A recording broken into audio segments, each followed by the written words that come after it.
जय श्री हरि विष्णु, राधे राधे। आदरणीय बंधुओं, आप सभी का श्रद्धा ब्लॉग चैनल में बहुत बहुत स्वागत है। आज हम आपके लिए बुधवार की पौराणिक कथा लेकर आए हैं। कथा पूरी सुनिएगा और प्लीज चैनल को लाइक एवं सब्सक्राइब जरूर कीजिएगा। समतापुर नगर में मधुसूदन नामक एक व्यक्ति रहता था। वह बहुत ही धनवान था। मधुसूदन का विवाह बलरामपुर नगर की सुंदर लड़की संगीता से हुआ था। एक बार मधुसूदन अपनी पत्नी को लेने बुधवार के दिन बलरामपुर गया। मधुसूदन ने पत्नी के माता पिता से संगीता को विदा कराने के लिए कहा। माता पिता बोले, बेटा आज बुधवार है, बुधवार को किसी भी शुभ कार्य के लिए यात्रा नहीं करते हैं। लेकिन मधुसूदन नहीं माना। उसने ऐसी शुभ अशुभ की बातों को न मानने की बात कही। दोनों ने बैलगाड़ी से यात्रा प्रारंभ कर दी। 2 कोस की यात्रा के बाद उसकी गाड़ी का एक पहिया टूट गया। वहां से दोनों ने पैदल ही यात्रा शुरू की। रास्ते में संगीता को प्यास लगी। मधुसूदन उसे एक पेड़ के नीचे बैठाकर जल लेने चला गया।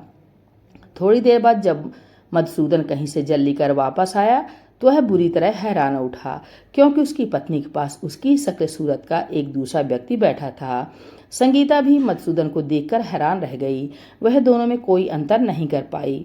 मधुसूदन ने उस व्यक्ति से पूछा, तुम कौन हो और मेरी पत्नी के पास क्यों बैठे हो? मधुसूदन की बात सुनकर उस व्यक्ति ने कहा, अरे भाई, यह मेरी पत्नी संगीता है। मैं अपनी पत्नी को ससुराल से विदा कर लाया हूँ, लेकिन तुम कौन हो जो मुझसे ऐसे प्रश्न कर रहे हो? मधुसूदन ने कहा, तुम जरूर कोई चोर या ठग हो। यह मेरी पत्नी संगीता है। मैं इसे पेड़ के नीचे बैठाकर जल लेने गया था। इस पर उस व्यक्ति ने कहा, अरे भाई, तुम झूठ बोल रहे हो। संगीता को प्यास लगने पर जल लेने तो मैं गया था। मैंने तो जल लाकर अपनी पत्नी को पिला भी दिया। अब तुम चुपचाप यहाँ से चलते बनो, नहीं तो किसी सिपाही को बुलाकर तुम्हें पकड़वा दूंगा। दोनों एक दूसरे से लड़ने लगे। उन्हें लड़ता देख बहुत से लोग वहां एकत्रित हो गए। नगर के कुछ सिपाही भी वहां आ गए।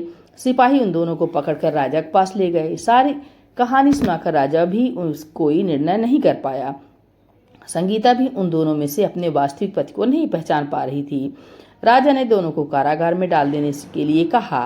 राजा के फैसले पर असली मधुसूदन भयभीत हो उठा।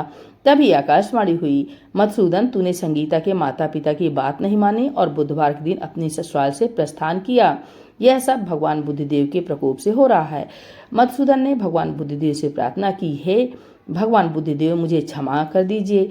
मुझसे बहुत बड़ी गलती हुई। भविष्य में अब कभी बुधवार के दिन यात्रा नहीं करूंगा और सदैव बुधवार को आपका व्रत किया करूंगा। मधुसूदन की प्रार्थना करने से भगवान बुद्धदेव ने उसे क्षमा कर दिया। तभी दूसरा व्यक्ति राजा के सामने से गायब हो गया। राजा और दूसरे लोग इस चमत्कार को देखकर हैरान हो गए। भगवान बुद्धदेव की अनुकंपा से राजा ने मधुसूदन और उसकी पत्नी को सम्मान पूर्वक विदा किया। कुछ दूर चलने पर रास्ते में उन्हें बैलगाड़ी मिल गई। बैलगाड़ी का टूटा हुआ पहिया भी जुड़ा हुआ था। दोनों उसमें बैठकर समतापुर की ओर चल दिए। मधुसूदन और उसकी पत्नी संगीता दोनों बुधवार को व्रत करते हुए आनंद पूर्वक जीवन यापन करने लगे। इस तरह भगवान बुद्धदेव की कृपा से उनके यहाँ खुशियाँ बरसने लगी। इस तरह जो स्त्री पुरुष विधिवत बुधवार का व्रत करके व्रत कथा सुनते हैं, भगवान बुद्धदेव उनके सभी कष्ट दूर करते हैं। बोले गणेश भगवान की जय, भगवान बुद्धदेव की जय।